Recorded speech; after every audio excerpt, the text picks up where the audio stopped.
오늘은 믿음으로라는 제목으로 함께할 말씀을 살펴보겠습니다.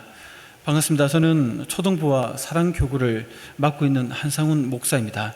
담임 목사님께서는 광고 중에 말씀드린 것처럼 휴가 중이시기 때문에 대신하여 설교를 맡게 되었습니다. 오늘 우리가 살펴볼 히브리서 11장은 소위 믿음장이라고 불리는 유명한 장입니다. 아브라함 이전부터 믿음으로 살다간 선진들의 삶을 보여줍니다. 여기서 언급된 신앙 선진들의 삶의 모습은 다양합니다.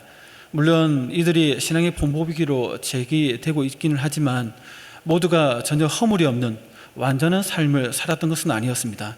우리와 똑같이 연약함이 있었고 넘어질 때도 있었고 실패할 때도 있었습니다.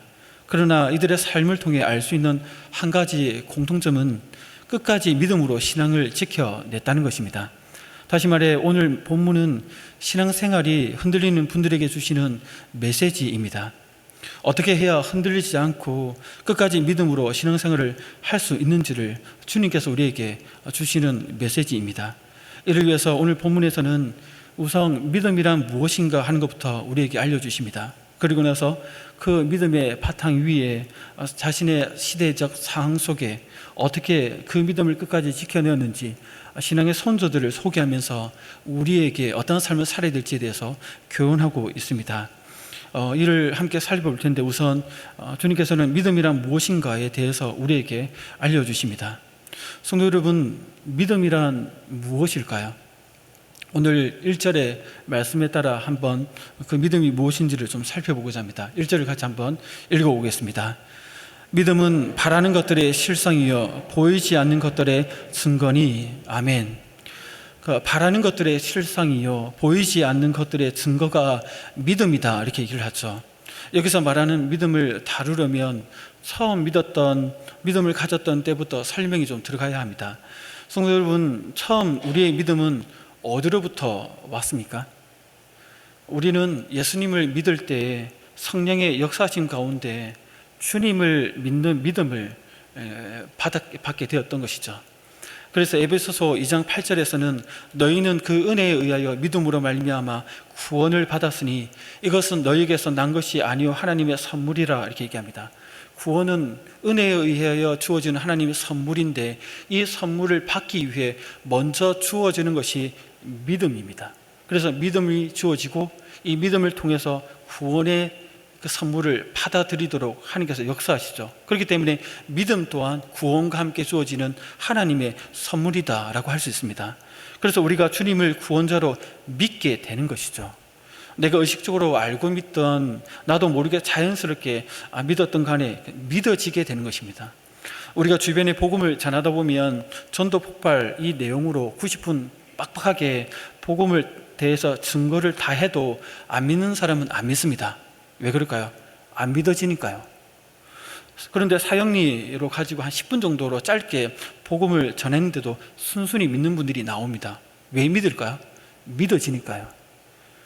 그러니까 이 믿음은 우리의 영역이 아니다는 것입니다. 어리고 순수하다고 다 잘 믿는 것도 아닙니다.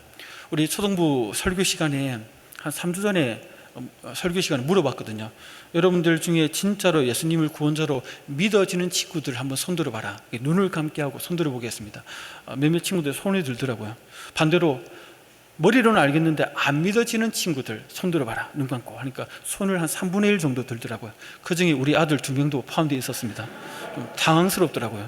그런데 이게 나의 노력으로 될 문제가 아니라는 것입니다. 이게 어리다고 순수하다고 티가 없다고 믿어지는 영역이 아니라는 것이죠. 믿음은 사람의 영역이 아니라 전적으로 은혜 가운데 선물로 주어질 때 믿어지기 때문에 그렇습니다. 그리고 이 믿음이 주어졌을 때 이제 신앙생활이 시작됐죠. 그리고 이 믿음은 씨앗처럼 우리 속에 주어집니다. 그리고 점점 이 어떤 과정을 통해서 자라나게 되죠. 보통 로마서에서는 믿음은 들음으로 자란다니까 말씀을 들음을 통해서 자라죠. 이것을 이제 하나님과의 그 관계 속에서 좀 설명해 나가야 됩니다. 그 관계 속에서 성장하고 성숙해지죠. 깊어집니다. 어떻게 그렇게 될까? 오늘 읽었던 1절에서 그 비밀을 하나님과 관계 속에서 알려주는데 다시 한번 1절을 한번 읽어볼까요? 본문 1절입니다. 시작. 믿음은 바라는 것들의 실상이요 보이지 않는 것들의 증거니. 아멘. 여기서 말하는 믿음은 과거와 현재, 그리고 미래의 시점이 어우러진 개념입니다.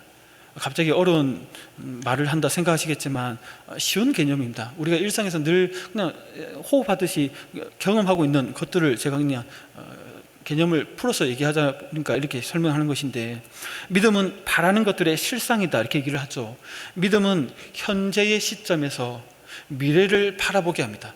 그런데 이것이 가능한 게 과거에 경험되었던 것을 바탕으로 한다는 것이죠. 과거의 경험이 현재에서 미래에 대한 기대감을 갖게 한다는 것입니다. 그래서 믿음은 과거와 현재와 미래가 어우러진 개념이다 이렇게 합니다. 이것이 가능한 이유는 하나님과의 관계 때문에 그렇습니다. 하나님은 항상 먼저 우리에게 다가오시죠. 그리고 우리와 관계를 맺으시고 우리와 교제를 나누십니다. 처음에 얘기한 것처럼 예수님을 믿는 믿음을 허락하셔서 자녀가 되게 하시고 하나님이 어떤 분인지 그 관계 속에서 계속 보여주십니다. 그래서 그 보여주실 때 대개는 말씀하십니다. 근데 이 말씀은 약속의 형태로 주어질 때가 대부분입니다. 아브라함에게는 젖과 꿀이 흐르는 땅을 주겠다, 별과 같은 많은 자손들을 주겠다, 너가 복의 근원이 되게 하겠다, 약속의 형태를 말씀하시죠. 모세에게는 너를 통해서 자손들을 출애굽시키고 가나안 땅으로 이끌겠다, 너를 사용하겠다 이렇게 말씀하시죠. 다 보면 약속의 형태로 주어집니다. 그리고 그 약속대로 그 인생 가운데 이루는 것을 경험하게 하죠. 하나님의 성취를 경험하게 합니다. 이것을 계속해서 경험하게 되면 하나님과의 관계가 어떻게 될까요? 하나님은 약속하시고 반드시 이루시는 신실한 분이라는 것을 그 경험을 통해서 확신하게 되죠. 이 확신이 전 인생을 통해서 누적되고 쌓이다 보면 하나님에 대한 그 믿음이 자라고 깊어집니다. 그렇게 되는 것이죠. 그러면 그 사람은 하나님을 향해서 언제나 신뢰하게 됩니다. 이런 신뢰하는 하나님의 사람들의 고백이 시편에 참 많이 나옵니다. 우리가 시편 121편 1, 2절을 함께 읽어보면 참 유명한 구절인데 한번 같이 한번 읽어보겠습니다. 시작. 내가 산을 향하여 눈을 들리라. 나의 도움이 어디서 올까? 나의 도움은 천지를 지으신 여호와에게서로다. 아멘. 그러니까 이 저자는 나의 도움이 하나님에게서 온다라고 하면서 하나님만을 의지하겠다 얘기합니다. 이러한 하나님을 향한 믿음의 고백이 어떻게 형성되었을까요? 과거에 하나님과 그 관계 속에서 쌓였던 그 경험들이 지금 이러한 고백을 하게 만드는 것이죠. 이러한 고백은 개인뿐만 아니라 이스라엘 민족 전체가 이런 고백을 하게 됩니다. 시편 130편 7절을 같이 한번 읽어볼까요? 시작. 이스라엘아 여호와를 바랄지어다. 여호와께서는 인자하심과 풍성한 속량이 있음이라. 아멘. 나만 바라보는 것이 아니라 이스라엘 전체에 하나님을 바라보자라고 얘기를 하죠. 이렇게 보면 다들 한결같이 나 개인뿐만 아니라 민족 전체가 하나님을 바라본다라고 고백합니다. 이것은 개인뿐만 아니라 공동체 전체가 그의 삶의 여정 가운데, 역사 가운데 하나님과의 그 관계 속에서의 하나님이 어떠한 분임을 경험했고, 그래서 하나님의 신뢰가 쌓였기 때문에 이런 고백들이 나오는 것이죠. 이렇게 되면 미래의 약속에 대해 더욱 신뢰하게 됩니다. 우리에게 말씀하신 약속은 말씀하실 때는 현재죠. 제가 지금 말하고 있는 내용들은 현재지만 조금 전에 했던 말은 지나갔기 때문에 과거가 되죠. 그래서 말씀은 항상 과거가 됩니다. 약속은 항상 과거가 됩니다. 그리고 약속이 이루어지는 시점은 항상 미래가 되죠. 그리고 그 약속을 바라보고 살아가는 시점은 항상 현재입니다. 그래서 이것을 압축해서 1절에서는 이렇게 얘기하고 있는 겁니다. 믿음은 바라는 것들의 실상이다. 과거의 경험을 바탕으로 미래를 이루어질 것을 실상처럼 확신하면서 현재를 살아가는 것이 믿음이다 라고 이렇게 그걸 압축해서 이렇게 얘기한 것이죠. 저는 풀어서 말씀드린 것이고, 그리고 이 믿음에 대해서 후반절에 이렇게 얘기를 합니다. 믿음은 보이지 않는 것들의 증거가 된다 이렇게 얘기를 하죠. 아직 가보지 않은 미지의 세계이지만 하나님을 믿고 신뢰하기 때문에 그곳으로 걸음을 옮기게 하는 것이 믿음이다 라고 얘기를 합니다. 사실 보이지 않는 것을 우리는 믿고 있습니다. 하나님의 존재부터, 사실 하나님은 영으로 계시기 때문에 하나님을 보고 믿는 사람들은 아무도 없습니다. 그리고 또 하나님께서 약속하신 내용들도 보면 다 눈에 잘 보이지 않습니다. 이 세상에 속하지 않았죠. 영적인 세계이기 때문에 천국, 지옥, 영원한 기업, 하늘의 상급 이런 것들 다 눈에 보이지 않습니다. 그런데 우리는 그것을 믿고 바라보며 현재를 살아가고 있습니다. 불신자들이 이러한 우리의 믿음을 들으면 이해를 할까요? 아무리 사랑하는 가족이고 배우자고 자녀고 부모라도 우리의 이런 믿음의 고백을 들으면 미쳤다라고 얘기할 겁니다. 너무 빠져있다고 오히려 걱정해 주겠죠. 사실 우리가 정상이고 우리의 믿음이 진실이고 우리가 고대하는 영적인 세계가 팩트인데도 불구하고 우리는 이러한 취급을 받습니다. 너무 신기하죠.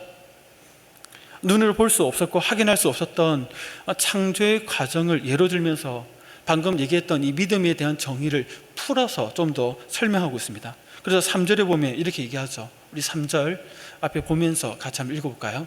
시작. 믿음으로 모든 세계가 하나님의 말씀으로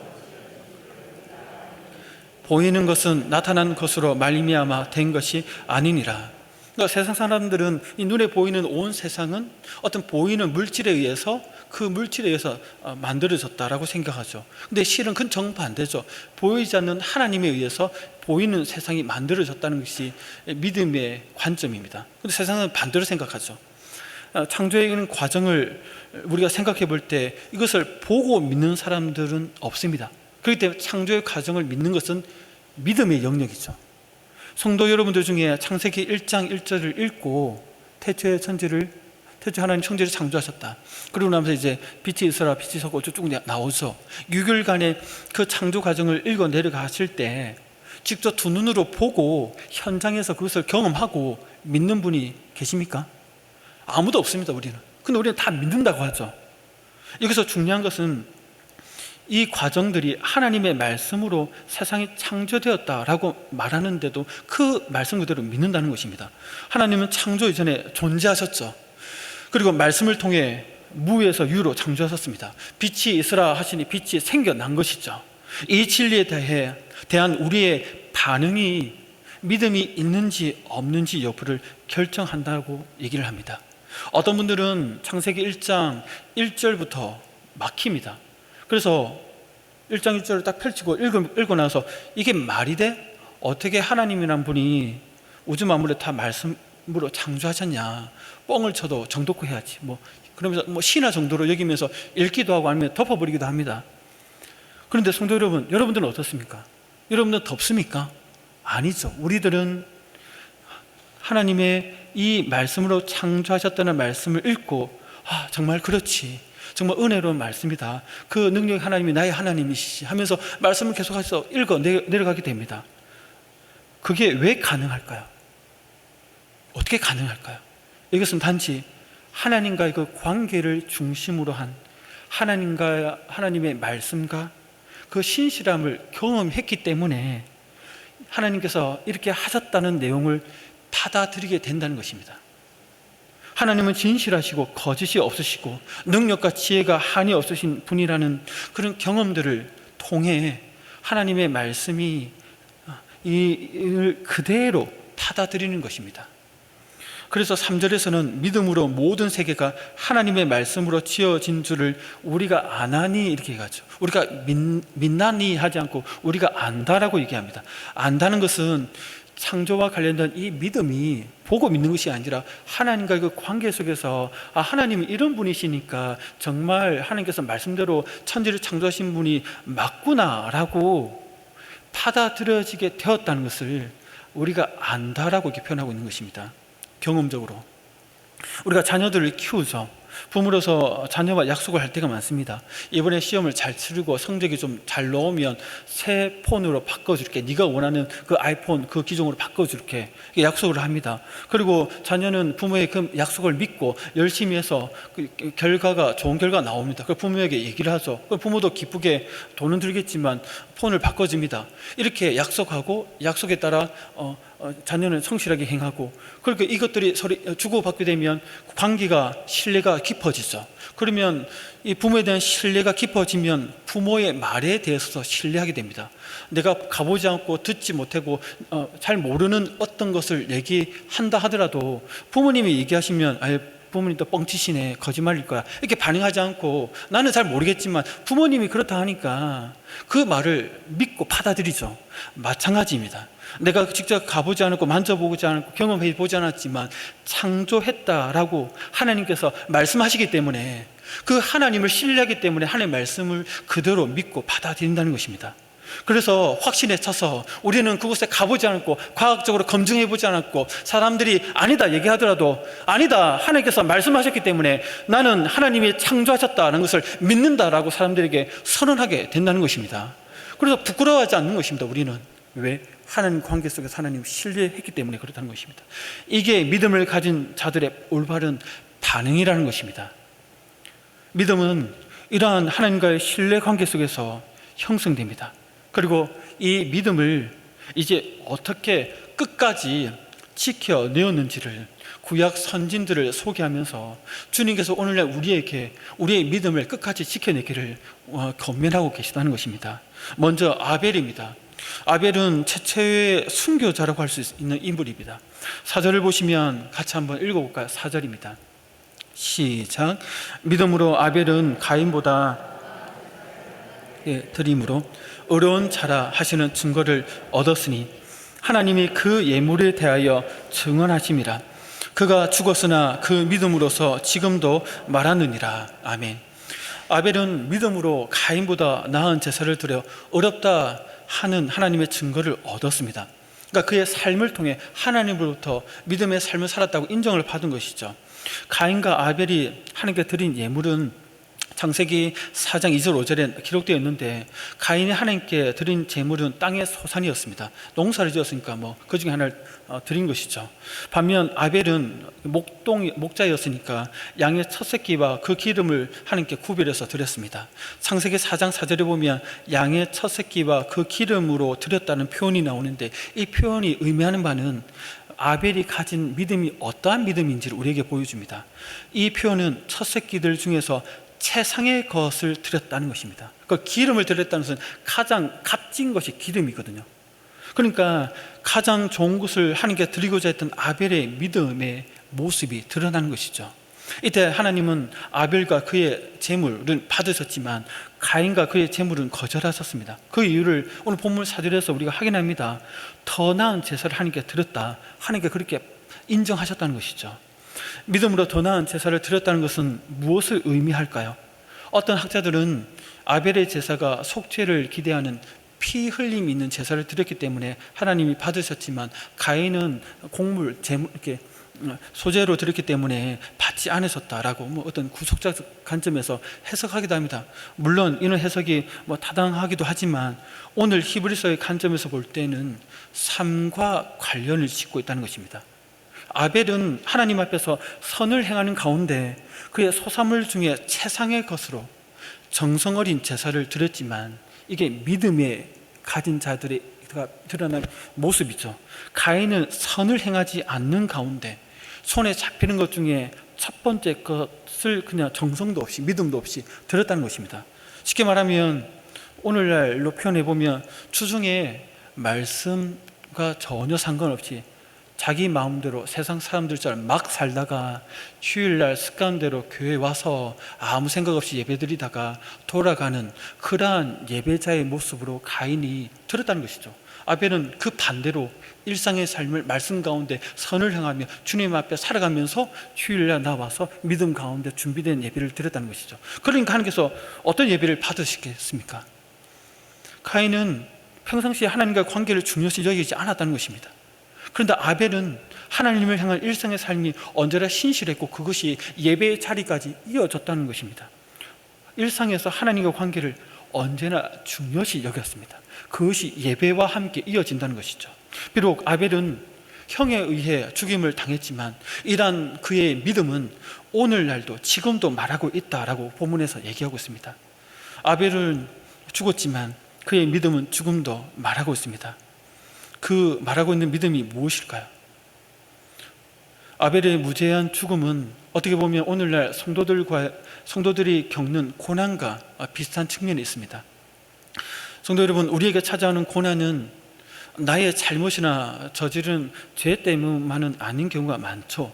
아벨처럼, 그렇죠. 아벨은 잘못 저질러서 형에게 맞아 죽은 것은 아니었습니다.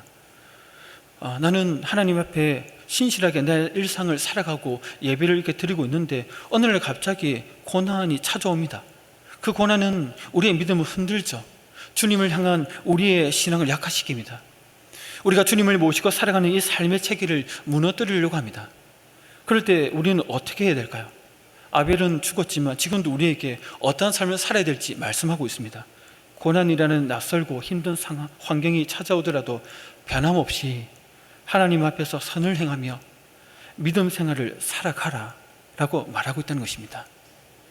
우리가 코로나19를 거치면서 힘들었던 이유 중에 하나가 그동안 행해오던 신앙의 습관이 무너져 버릴 수 있었다라는 것과 또 무너졌다는 데 있습니다. 교회에서 제공하는 어떤 예배, 이런 모임, 그리고 다락방 모임, 어떤 훈련의 과정들, 전도도 하고 또 봉사도 하는 이러한 것들이 우리의 신앙을 받쳐주고 이끌어주는 체계가 였는데 이것이 코로나 때문에 어느 순간 멈춰버리니까 갑자기 어떻게 해야 될지 몰라 우리는 혼란스러워했습니다.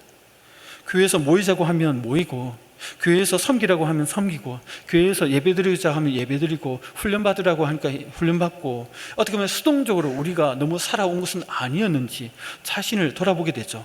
너무 이렇게 수동적으로 익숙한 신앙생활을 해옴을 통해서 우리가 교회에서 이런 것들을 제공하지 멈춰버리니까 나도 수동적으로 받으면서 해왔던 신앙생활 더 이상 받는 게 없고 제공되는 게 없으니까 나도 멈춰버리는 거죠. 내 신앙이, 일상이 멈춰버리고 신앙의 체계가 멈춰버리는 것이죠. 그러니까 혼란스러우고 어떻게 해야 될지 모르는 것입니다. 물론 그 중에 적극적으로 주도적으로 신앙생활을 한 측면도 있겠지만 많은 경우 하자고 하니까 하고 안 하면 안 되니까 하는 것이고, 아무리 생각 없이 습관적으로 해왔던 자신의 그 연약한 신앙 체계를 우리가 직면하게 되었다는 것입니다. 마치 자녀가 주도적으로 공부를 하면 부모는 사실 별 소리를 할 게 없습니다. 알아서 잘 하니까요. 그런데 공부를 잘 안 하는 친구가 있으면, 자녀가 있으면 부모가 집에 있어야 공부하고 선생님이 시켜야 숙제하고 이런 식의 수동적으로 공부하는 습관이 들은 학생이 집에 있으면 해라고 하는 분이 주변에 없으면 안 하죠. 누군가 옆에서 푸시해야, 집에 엄마가 있어야 되고 선생님 옆에 있어야 되고 뭔가 주변에 누군가 있어야 그 수동적으로 하는 습관이 들으면 없으면 안 합니다. 푸시가 없으면. 마치 이런 학생처럼 우리가 너무 신앙생활을 등 떠밀려 해온 것은 아닌지 자신을 돌아보게 되는 계기가 되었다는 것이죠.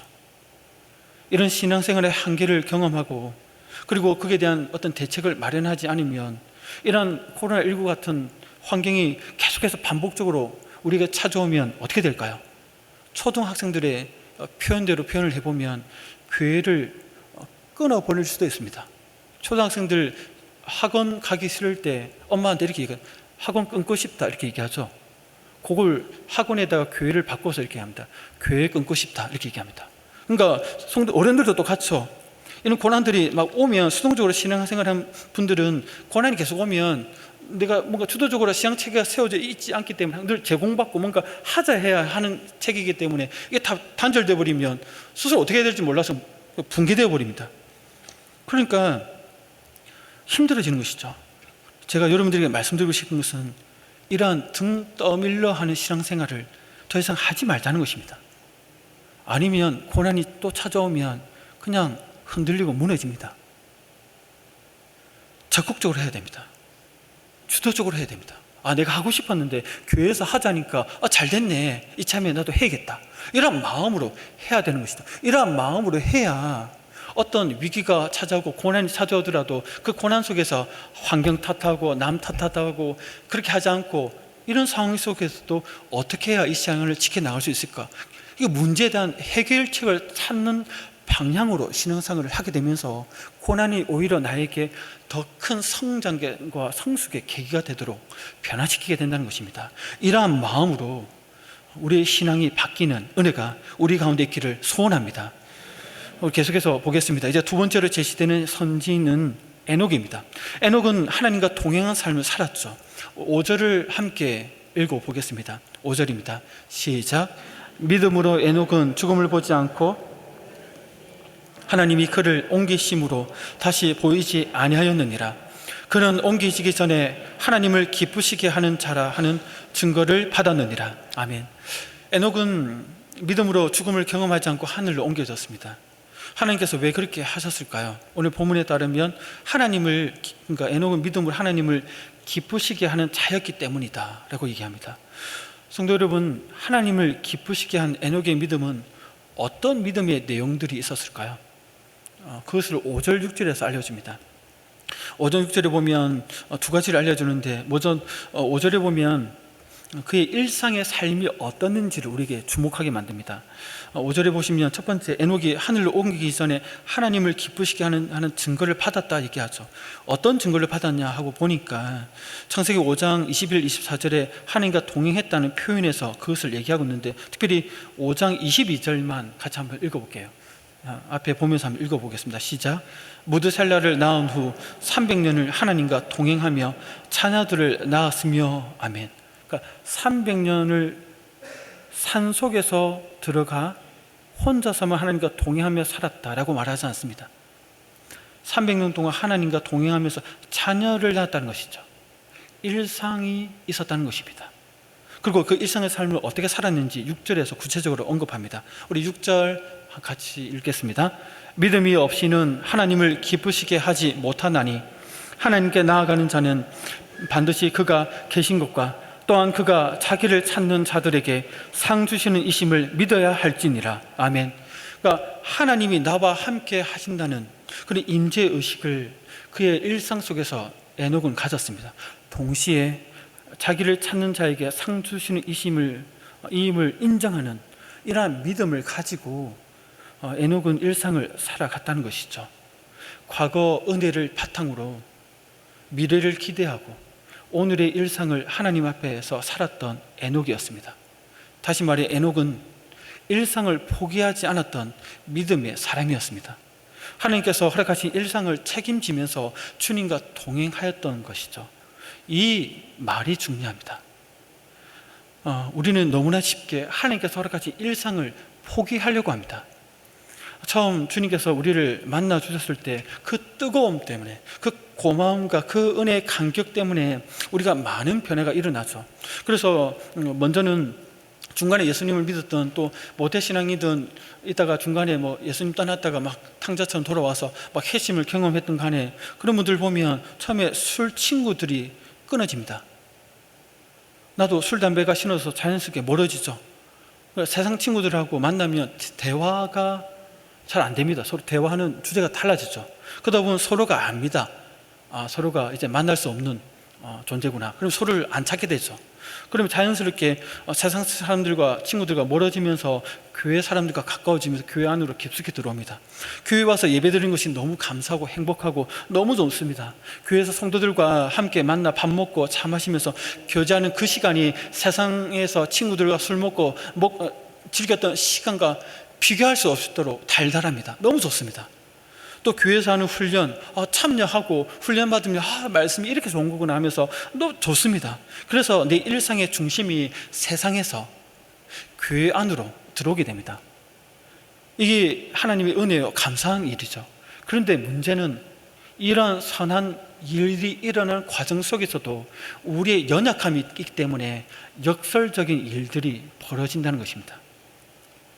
이제는 교회 안에 있는 것이 너무 좋다 보니까 나의 시간과 내 마음과 실제 내가 있는 내 장소가 일상을 포기하게 되고 너무 교회 안에만 머물게 된다는 것입니다. 교회와 관련된 일들만 하려고 한다는 것이죠. 물론 이런 과정이 어떨 때는 필요합니다. 그 과정 가운데. 근데 이 과정이 계속해서 간다는 것이죠. 그래서 하나님께서 나에게 허락하신 가정을 소홀히 여기게 되고 학교의 삶을 대충 하게 되고 사회 속에 내게 주어진 그 일에 대해서 가볍게 생각하게 됩니다. 가정 안에서 아빠로서, 엄마로서 또는 자녀로서 해야 할 일을 귀찮아하죠. 맨날 교회 왔으면 좋겠다, 교회에서 있었으면 좋겠다, 여기가 좋사오니. 사회 속에서 해야 할 일들도 상대적으로 싫어지면서 세상 더럽고 음란하고 타락한 세상, 그런 사람들과 상대해야 되고 말해야 되고 그런 사람들과 어울려서 일을 해야 되고 너무 싫다. 그러면서 마음이 계속 멀어지는 것이죠. 그러면서 계속 하나님께서 허락하신 일상의 영역을 포기하면서 자기의 일상의 영역 좁게 만들어 봅니다. 교회 안으로만 좁게 만들어 버리죠. 그러면 어떻게 될까요? 세상 가운데 나가면 가정 안이든 직장 안이든 강하면 하나님과 떨어뜨리게 만드는 감옥과 같다라고 생각합니다. 심지어는. 그래서 그런 환경들이 싫어지죠. 그러면 좁아집니다. 내 신앙 일상이. 그런데 에녹을 보십시오. 에녹은 300년 동안 하나님과만 동행한 것이 아니라 자녀를 낳았다고 얘기합니다. 가정을 꾸린 삶을 그대로 유지하면서 일상의 영역을 좁히지 않았습니다. 에녹은 가장의 삶을 살았고 남편의 삶을 살았고 부모의 삶을 살아가면서 그 세월 동안 300년 동안 믿음으로 하나님과의 관계를 잘 유지했던 사람이었습니다. 자연인이라는 프로그램 아시죠? 저도 종종 아이들과 보는데 그런 분들은 폄하하는 것은 아닙니다. 저도 가끔 4명의 아들들이 없는, 저는 산속에 한 달 정도 있었으면 좋겠다 이런 생각이 들 때도 있습니다. 남자분들 아마 동의하실 것 같은데 우리 여성분들도 밥 안 하고 좀 가서 살았으면 좋겠다 이런 생각 하시지 않습니까? 에녹은 세상 다 등지고 산속에 들어가서 혼자 살면서 하나님과 동행한 것이 아닙니다. 기도원에 짱 박혀가지고 산 것이 아니라는 것이죠. 우리가 은혜를 받았고 은혜를 계속해서 받고 싶다는 그 간절한 바람이 때론 우리의 연약함 때문에 이 선한 바람이 역설적으로도 선하지 못한 결과를 초래합니다. 일상을 잃어버리게 만든다는 것입니다. 성도 여러분들은 어떻습니까? 믿음으로 하나님과 동행하고 계십니까? 어떤 일상 속에서 하나님과 동행하고 계십니까? 교회 안에서만 동행하고 계시지는 않습니까? 교회 주변에서만 맴돌면서 하나님과 동행하려고 애쓰고 있지는 않습니까? 일상을 포기하지 마시기 바랍니다. 하나님께서 허락하신 그 학교와 가정과 그 이웃과 직장을 포기하지 마십시오. 그곳에서도 하나님과 동행하는 하나님의 임재의식을 경험하는 공간으로 만들어 가십시오. 우리가 신앙적으로 위기가 올 때 교회 안에서 시험을 받아 떠나는 경우도 있지만 많은 경우 우리가 포기해버린 그 일상의 영역에서 위기가 시작됩니다. 내가 좁혀버렸고 그래서 손을 놓아버렸던 그 일상의 영역, 하나님과 동행하기를 포기하고 그래서 나와버렸던 그곳에서부터 신앙의 위기가 파도처럼 오는 것입니다. 교회에서 멀어지게 만들고 예배를 귀찮아하게 만들고 주님과의 관계를 쉽게 만드는 것이 그런 포기한 일상에서부터 덮쳐오는 것입니다. 성도 여러분, 그렇기 때문에 지금 믿음으로 하나님과 동행하는 일상의 영역을 점검해 보시기 바랍니다. 그 영역의 범위가 어디까지인지 한번 자신의 삶을 돌아보십시오. 만약 교회 안으로만 계속 좁히고 있다면 그것은 위험합니다. 가정으로, 학교로, 세상성 직장으로까지 나아가시기를 소원합니다. 그래서 그곳에서도 하나님의 살아계심과 그분이 나와 함께 하시는 임재의식으로 변화시키십시오. 그곳에서도 자기를 찾는 자에게 상 주신 이 힘을 믿고 나아가는 그런 현장으로 만들어 가시기를 주님의 이름으로 축복합니다. 이제 마지막으로 제시하는 선지는 노아입니다. 노아는 장래의 일을 경고를 받고 방주를 예비하였습니다. 우리 7절을 같이 한번 읽어보겠습니다. 7절입니다. 시작. 믿음으로 노아는 아직 보이지 않는 일에 경고함으로 방주를 준비하여 그 집을 구원하였으니 이로 말미암아 세상을 정죄하고 믿음을 따르는 의의 상속자가 되었느니라. 아멘. 노아의 믿음을 이해하기 위해서는 앞에 두 선진들과의 어떤 다른 점들을 좀 살펴봐야 됩니다. 먼저 노아는 세상의 죄들과 충돌하며 살았습니다. 창세기 6장 5절에 보시면 여호와께서 사람의 죄악이 세상에 가득함과 그의 마음으로 생각하는 모든 계획이 항상 악할 뿐임을 보시고 이렇게 얘기합니다. 그러니까 노아가 시대된 시대적 상황은 이와 같았습니다.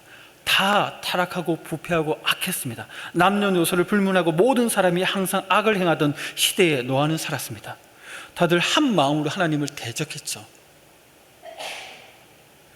아벨과 에녹의 개인 경건에 대해서였다면 노아의 경우는 시대가 다르죠.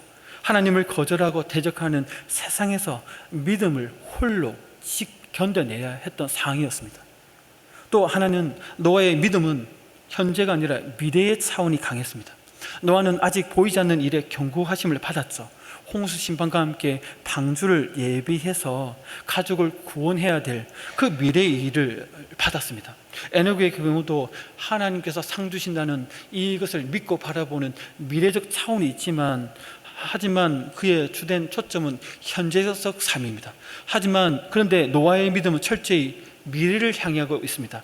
하나님으로부터 장차 있을 심판에 대한 경고를 받았을 때에 노아는 이와 관련된 어떤 징조도 사실 발견할 수 없었습니다.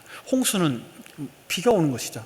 물입니다. 당시에 비가 안 왔죠. 비가 뭔지도 모릅니다. 그런데 물을 통해서 홍수가 난다라고 얘기를 하니까, 그런 상황을 본 적도 없는데 하나님께서 말씀하시니까 그것을 경고로 받아들이고 방주를 지었다는 것입니다. 그래서 7절에 보면 경외함으로 방주를 준비했다 이렇게 얘기합니다. 경외했다는 말은 하나님의 말씀을 존경하면서 진지하게 받아들였다는 것이죠. 남이 뭐라 하든 말든, 주변의 환경이 어떻든 간에, 주변 사람들이 하나님 앞에서 어떻게 하든 말든 신경 쓰지 않고 하나님께 집중했다는 것입니다. 그 결과 그 집은 구원을 받게 되었다. 그리고 노아의 그 삶을 통해서 세상을 정죄하고 믿음을 따르는 의의 상속자가 되도록 하나님께서 그를 세워주셨다라고 말하고 있습니다. 성도 여러분, 노아의 삶을 통해서 우리에게 무엇을 말씀하고 있습니까? 당시 사람들이 얼마나 타락하고 부패한 상태에 있었는지, 그 과정 속에서 노아는 자신의 믿음을 지키기 위해서 하나님 앞에서 어떠한 삶을 살았는지를 우리에게 말하고 있죠. 다시 말해, 노아는 제약된 세상 속에서 말씀만을 붙들고 고집스럽게 그 세월을 버티면서 살아갔다는 것입니다. 우리가 타임머신이 있다고 가정하고 노아를 만나러 한번 가봤으면 좋겠습니다. 노아를 만나서 그와 대화를 나누면 이분은 어떤 사람이다 라고 느껴질까요? 저의 상상력입니다. 말씀 묵상하면서 상상을 해보니까 노아는 절대 타협하지 않는 사람, 정말 고집이 대단한 사람, 하나님의 약속에 대해 누가 뭐래도 전혀 의심하지 않고 그냥 밀어붙이는 사람처럼 보일 것 같습니다.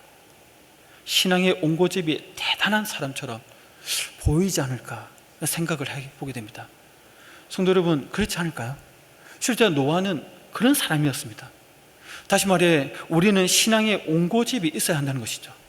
누가 뭐라고 해도 절대 타협하지 않는 그런 신앙의 결기가 좀 있어야 됩니다. 우리가 믿음으로 뭔가를 한다면 뭔가 고상한 뭔가를 행하는 것들로 생각하기 쉽습니다.